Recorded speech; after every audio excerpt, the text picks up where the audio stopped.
तो हेलो दोस्तों, आपका स्वागत है हमारे यूट्यूब चैनल एसएफ के एजुकेशन में।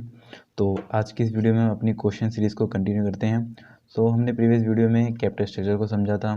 उसके हमने इसे थ्री वीडियोस हैं जो कि कैपिटल स्ट्रक्चर के ऊपर बेस हैं। उसमें हमने कुछ क्वेश्चंस करे हैं और उसके फीचर्स जाने हैं और उसके बारे में अच्छे से समझा है। ठीक है, तो अभी हमने क्वेश्चन सीरीज कंटिन्यूस कर रखा है क्योंकि हमें मेन फोकस अपना क्वेश्चन पर करने हैं, क्योंकि डिफरेंट टाइप्स ऑफ क्वेश्चंस आने वाले हैं। ठीक है, उसकी कुछ लैंग्वेज डिफरेंट होगी, इसलिए हम ज़्यादा से ज़्यादा क्वेश्चन को ग्रैब करेंगे जिससे कि हम अच्छी परफॉर्मेंस दे सकें अपने टर्म 2 के एग्जामिनेशन में। तो स्टार्ट करते हैं क्वेश्चन नंबर 21 से। तो क्वेश्चन नंबर 21 हमें दिया हुआ है, increased use of debt always lower the overall cost of capital of the firm. क्या आंसर होगा इसका, ट्रू या फॉल्स? इसने क्या बोला है, इंक्रीज करना डेट को हमेशा ये करता है, कॉस्ट ऑफ कैपिटल को हमारी कम करता है। ट्रू या फॉल्स? इसने हमेशा बोल दिया। मेन पॉइंट हमें फोकस किस पे देना है, इसने क्या बोला है यहाँ पे, ऑलवेज बोला है। ठीक है, तो इसका आंसर क्या होगा हमारा, फॉल्स होगा। नॉट ऑलवेज, हमने पढ़ा था ना, ऑलवेज नहीं होता। इंक्रीज यूज ऑफ डेट जब हम भी is likely to lower the overall cost of capital of the firm provided the cost of equity remain unaffected. ठीक है, तो इसका आंसर इस तरह से हो जाएगा।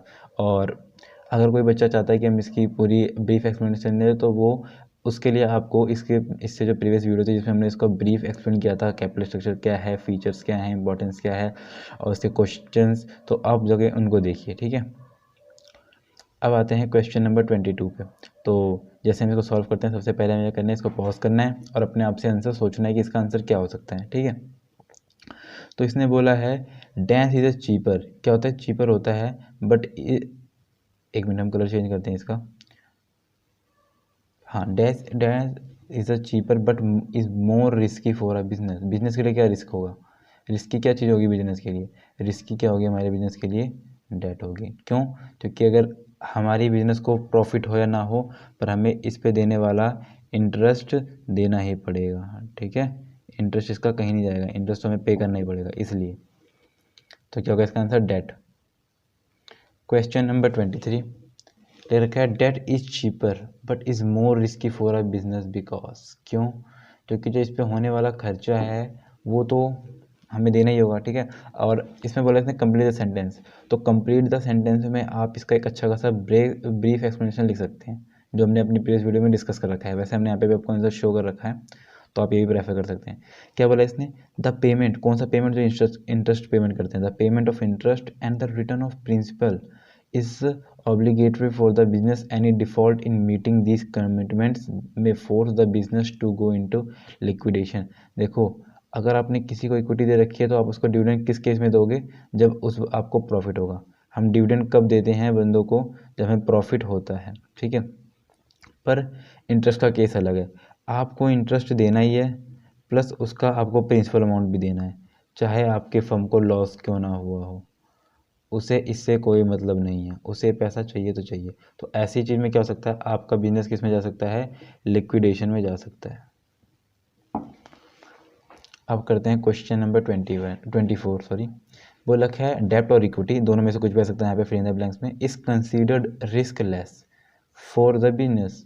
अब बताओ, अभी हमने पढ़ा कि जो डेट है, डेट का दूसरा नाम क्या है, रिस्क है। दूसरा नाम नहीं कहेंगे, मतलब जहाँ पे डेट वहाँ पे रिस्क की बात करते हैं। तो यहाँ पे बोला रिस्क कब नहीं होगा, तो मतलब पहला ऑप्शन भी काट देंगे हम, और जब पहला ऑप्शन काट देंगे तो दूसरा आंसर सही हो जाएगा हमारा, इक्विटी। ठीक है, equity is the risk less for the business. इसने क्या बोला हमसे, क्वेश्चन क्या बोला इसने, equity is the risk less for the business. तो इसलिए मैं कहता हूँ पहले क्वेश्चन पॉज कर लिया करो।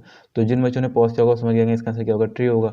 और ट्री क्यों होगा, क्योंकि अभी हमने पढ़ा कि जब डेट की बात करें तब हमें पता करना है कि डेट हमारा रिस्की होता है, पर इक्विटी इशू करना किसी के लिए रिस्की नहीं होता। इसमें इक्विटी इशू करने से क्या होता है, इक्विटी इशू करने से ना आपको कंट्रोल कंसिडरेशन कम हो जाता है बिजनेस पे, क्योंकि कहीं ना कहीं उसके अब ज़्यादा पार्टिसिपेंट बन चुके हैं। ठीक है, पहले आप अकेले थे, अब ढेर सारे लोग आ चुके हैं।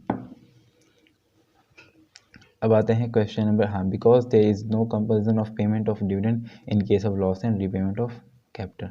ट्रू और फॉल्स, द ट्रूथ है इसका आंसर। Question number 26, increase use of debt increase the dash of a company. अगर आपने ज़्यादा डेट इशू करा तो ये क्या इंक्रीज कर सकता है, हमारा फाइनेंशियल रिस्क इंक्रीज कर सकता है। क्योंकि इतने बार मैंने आपको डिस्कस करवा दिया है कि डेट का मतलब ही क्या है, रिस्क का बढ़ जाना। तो ये आपको करवाने का मतलब क्या है कि ये कहीं ना कहीं इंपॉर्टेंस रखता है अपने आपके क्वेश्चन के अकॉर्डिंग। क्योंकि देखो अभी हमने 26 क्वेश्चन किए हैं, पर सब में लैंग्वेज घुमा फिरा के आई है और आंसर सेम है। पर इसमें से लगभग जो बच्चे वीडियोस देख रहे हैं उसमें से 80 to 90% बच्चे होंगे जिन्होंने एक दो क्वेश्चन में गलती करी होगी। तो हमें उस पर फोकस करना है कि लैंग्वेज चाहे कुछ भी हो, पर हमें अपना आंसर एक समझ के आधार पर देना है, ठीक है। अब स्टार्ट करते हैं क्वेश्चन नंबर 27। इसमें भी हमें ट्रू फॉल्स बताना है। देखो बच्चे सोचेंगे हमारा ऑब्जेक्टिव टाइप तो है नहीं, हमारा किस तरह से इस बार तो हमारा सब्जेक्टिव पे शिफ्ट हो गया, तो फिर क्यों हम बार बार इस चीज़ को कर रहे हैं। यहाँ पे ऑब्जेक्टिव टाइप क्वेश्चन, यहाँ पे ऑब्जेक्टिव टाइप क्वेश्चन का मतलब है कि ये सारे क्वेश्चन आपके केस स्टडी में आते हैं, और केस स्टडी में आपने नोटिस किया होगा तो फर्स्ट क्वेश्चन होगा, सेकंड क्वेश्चन होगा, लगभग आपको यहाँ पे उसने 2 क्वेश्चन दे रखे होंगे, और 2 क्वेश्चंस के मार्क्स कितने होते हैं, एक का मार्क्स 1 होगा, एक का मार्क्स 2 होगा, और इसी से हम कहते हैं, इसलिए बन जाता है वापस से ऑब्जेक्टिव। तो हमें ध्यान देना है दोनों पे, वैसे हम डिफाइन भी कर देना है इसमें। तो क्वेश्चन नंबर 27 क्या है हमारा, इंक्रीज यूज ऑफ डेट। क्या कह रखा है, इंक्रीज यूज ऑफ डेट, अगर डेट बढ़ाओगे तो increase the final risk of a company. तो ये बात तो आप सही कह रहे हो। यहाँ पे क्या था, increase use of equity the finance risk of a decrease the finance risk of a company, तो वो भी ट्रू होता। क्या बोला मैंने, इंक्रीज यूज ऑफ इक्विटी, अगर इसकी जगह इक्विटी चेंज करता और इसकी जगह डिक्रीज चेंज करता तो भी आंसर ट्रू होता। वही है, true because higher use of debt increase the fix financial charge of a business the payment of which is obligatory for the business even if the firm incur loss. वही अगर firm को loss हो तो भी payment देनी पड़ेगी हमें उसको, ठीक है। डेंस क्या आएगा इस डेंस में, वो हमें बताना है। तो dense is a chance that a firm would fail to meet its payment obligation. क्या हो रखा, कैसा चांस होता है जिसमें फर्म अपने फेल हो जाती है मीट करने उसके ऑब्लिगेशन को, बताओ। फाइनेंशियल रिस्क है, रिस्क के कारण, तो जब कंपनी पर रिस्क है, कंपनी के पास जेब में अब नो मनी है, पैसे तो उसके पास है ही नहीं है, अब लिक्विड है ही नहीं कंपनी, तो उसके लिए क्या चल रहा है, कहीं ना कहीं मार्केट में फाइनेंशियल रिस्क चल रहा है, ठीक है। अब आते हैं क्वेश्चन नंबर 29 पे, dash of a company affect both the profitability and the financial risk. ऐसी क्या चीज़ है जो मैंने बोला था जिसमें आपको आए, एक तो प्रॉफिटेबिलिटी और दूसरा क्या है, फाइनेंशियल रिस्क। तो ये भी क्वेश्चन वो बच्चों के लिए बड़ी चुटकी से हो गया होगा जिन्होंने वीडियोस को देख रखा है। तो इसके आंसर बताता हूँ आपको, हमारा टॉपिक ही है कैपिटल स्ट्रक्चर, जिसमें हमने पढ़ रखा है कि हमारे बिजनेस की प्रॉफिटेबिलिटी को भी अफेक्ट करता है और एक रिस्क भी बताता है, ये कितना रिस्क आ सकता है हमारे, ठीक है। एज पर यहाँ पे इसने हमसे बोला था प्रॉफिटेबिलिटी और फाइनेंस रिस्क। तो मैंने आपको बड़े अच्छे से ना वीडियोस के अंदर ना की वर्ड्स एनालाइज करने का तरीके बताए हैं, तो वो तरीके आप देख लो तो आपको ज़्यादा हेल्पफुल करेंगे, ठीक है ना। बिजनेस स्टडीज़ को कीवर्ड लगभग 99% आसान बना देते हैं अगर आपको कीवर्ड्स पता है उनके, तो आपको ज़्यादा से ज़्यादा मार्क्स गेट करने में आसानी करता है ये, ठीक है। और इसका हमने ट्रिक बता रखी है कैसे हम कीवर्ड कैच करते हैं क्वेश्चंस के, ठीक है। अब आते हैं हम क्वेश्चन नंबर 30 पे, a capital structure is said to be optimal when. एक कैपिटल स्ट्रक्चर को हम ऑप्टिमल कब कहेंगे ये बताओ। तो ये भी बता रखा है हमने, कब, जब the portion of debt and equity is such debt it result an increase in the value of equity share, increase in the shareholder wealth. कह रहा है हम अपनी किसी भी, वापस क्वेश्चन आपको समझाएगा मैं, कोई दिक्कत नहीं है। कह रहा है हम कैपिटल स्ट्रक्चर को कब कहेंगे कि ये ऑप्टिमल है, जब कि हमने डेट को रेस किया, इससे क्या हो गया, शेयर होल्डर फंड को फ़ायदा हो रहा है। ये कैसे सर, अभी तो हमने जितने क्वेश्चन किए उसमें तो हमने बस क्या करा, डेट जैसे दिख रहे हैं वहाँ पे हम आर लिख के रिस्क डिनोट कर देने की रिस्क बढ़ रहा है, तो ये हम ऑप्टिमल नहीं कहेंगे उस केस में, ठीक है। इन केस जब हमने पढ़ रखा है ना, जब रेट, और ये केस कब आता है, जब रेट ऑन इन्वेस्टमेंट, क्या होता है, रेट ऑन इन्वेस्टमेंट हमें ज़्यादा मिल रहा हो, क्या मिल रहा है, रेट ऑन इन्वेस्टमेंट ज़्यादा मिल रहा हो हमारे पेमेंट से, जो हम जहाँ से हम पैसा लेके आए ना वहाँ पे जो हमें पेमेंट करना है। अब यहाँ पे इंटरेस्ट लिख दो, या आप यहाँ पे कॉस्ट ऑफ डेट भी लिख सकते हो, ठीक है। क्वेश्चन नंबर 31 स्टार्ट करते हैं, the portion of debt in the overall capital cold. जो डेट का पोर्शन होता है पूरे वो, द पोर्शन क्या वो लिखा है, द प्रोपोर्शन ऑफ डेट का और ओवरऑल कैपिटल क्या कहलाता है, कैपिटल स्ट्रक्चर भी कहलाता है और फाइनेंशियल लीवरेज भी कहलाता है। तो क्या ए और बी आंसर होंगे, नहीं, आंसर तो हमारा सी होगा। मैंने बताया था ये भी इसके, हाँ मैंने आपको बताए थे इसके भी 2 फॉर्मूले होते हैं, क्या लिखते हैं हम, या तो डेट अपॉन में इक्विटी या डेट अपॉन में, बताओ ये, अब ये मैं आपके लिए छोड़ दे रहा हूँ, आप एक कमेंट सेक्शन में करेंगे, ठीक है। तो मैं 2 चीज़ बताई थी, चलो मैं लिख ही दे रहा हूँ, टोटल कैपिटल जिसमें डेट आता है और इक्विटी दोनों आती है, क्या ही किया जाए, कमेंट तो करेंगे नहीं, ठीक है। तो यहाँ पे कैपिटल स्ट्रक्चर भी दोनों के फॉर्मूले सेम होते हैं, आंसर इसलिए यहाँ पे सी मार्क कर रखा है इसने, बहुत है भी। आते हैं क्वेश्चन नंबर 32 पे। Financial leverage is computer desk कैसे निकाला जाता है यार, तो मैंने गलती से आपको ऊपर ही आंसर बता दिया था। वही है, डेट अपॉन में इक्विटी कर दो या डेट अप, ये इक्वलेंट करूँगा मैं, अलग अलग कॉन्सेप्ट होते हैं। या तो आप, मेरे को थोड़ी स्लाइड को करनी पड़ेगी, तो यहाँ पे या तो आप इसको डेट अपॉन में इक्विटी कर दो या इसको डेट अपॉन में ओवरऑल टोटल कैपिटल कर दो, जहाँ पे टोटल कैपिटल किसके बराबर होता है, हमारे डेट प्लस में इक्विटी। ठीक है, ये रहे दोनों फॉर्मूले। Question number 33, as the financial leverage increases. Financial leverage increases का मतलब क्या बताया था मैंने, कि आपको इस इतने बड़े वर्ड पे ध्यान नहीं देना, आपको सीधा करना है कि इसका मतलब भाई डेट बढ़ा रहा है। ये सब कीवर्ड हमने सिखाई थी वीडियोस में। तो जो बच्चे सीधा क्वेश्चंस पे आ गए हैं, ये क्वेश्चन अगर हम सीखेंगे तो बहुत बड़ी मिस्टेक कर रहे हैं। उन्हें सबसे पहले मैं प्रेफर करूँगा कि आपको वीडियोस ही देखनी चाहिए। ठीक है, the cost of fund decline because, क्या कर रखा है, the cost of fund decline because इसका आंसर यार आपके सामने सेम आंसर आ रहा है हर बार, sorry for it. Of increase use of cheaper debt but the financial risk increase, debt तो आया तो रिस्क तो बढ़ा। माना कि इसकी कॉस्ट क्या होती है डेट की, इक्विटी के हिसाब से कम होती है, पर भाई ये रिस्क ज़्यादा लेके आता है। ठीक है, question number 34, with higher debt the EPS rises when. सबसे पहले बच्चे बताएंगे मेरे को कि EPS की फुल फॉर्म क्या होती है। तो इसकी फुल फॉर्म ने क्या बताई थी, earning per share, earning per share. ठीक है, ये हमने इसकी फुल फॉर्म बताई थी। क्या रखा है, जब हायर डेट लेते हैं तो EPS हमारा बढ़ता है, क्या बढ़ेगा, जो वाली कंडीशन हमारी एक ही कंडीशन तो पड़ी थी हमने पूरे कैपिटल स्ट्रक्चर में, हमारी रेट ऑफ इन्वेस्टमेंट ज़्यादा हो किससे, हमारे कॉस्ट ऑफ डेट से, कॉस्ट ऑफ डेट से। ठीक है बच्चों, वही है केस। बहुत आसान आसान क्वेश्चन हो रहे हैं। मैंने कहा था ना, अगर आपको मेन फोकस देना होता है कि आप बस एक बार आप कॉन्सेप्ट को ना ग्रैब कर लें, उसके बाद तो फर्दर क्वेश्चन आते रहेंगे, उन्हें कर सकते हैं आराम से। अब स्टार्ट करते हैं क्वेश्चन नंबर 35 सॉरी। बोला का with higher use of debt, what I am doing, बोला का with higher use of debt the difference between ROI and cost of debt increase the. क्या बताता है कि आपने हायर यूज़ किया डेट का, और जो डिफरेंस बताओ between ROI and cost of debt increase the, आप बताओगे इसका आंसर। चलो इसका आंसर रिवील कर देते हैं। अर्निंग पर शेयर, अभी ऊपर वाला क्वेश्चन डिस्कस किया था ना आपके साथ, सेम है। क्वेश्चन नंबर 36, व्हेन ROI का मतलब क्या है, return on investment is greater, condition fulfil the cost of debt the higher use of debt increase the EPS।